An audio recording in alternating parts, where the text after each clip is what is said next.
ओम शांति। अच्छा तो करता।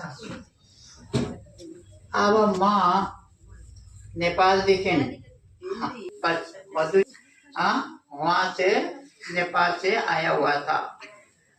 आया और आने के बाद मधु दीदी के पास पहला बात हुई के बाद मधु दीदी कोमा में था, कोमा से उतर गई और अपने सीट में खड़ा हो गया।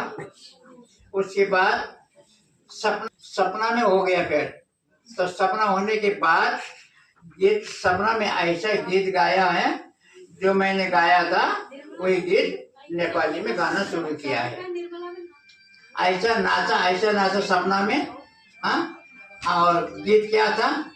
आज पनि जाम जाम भोलि पनि जाम जाम परिचित गए जाउला शुभ भएसम्म पुर्याइदेऊ मलाई तिम्रो भइ जाउला म तिम्रो भइ जाउला आज पनि जाम जाम भोलि पनि जाम जाम परिचित गए जाउला ढेउलो गएसम्म पुर्याइदेऊ मलाई म तिम्रो भइ जाउला म तिम्रो भइ जाउला।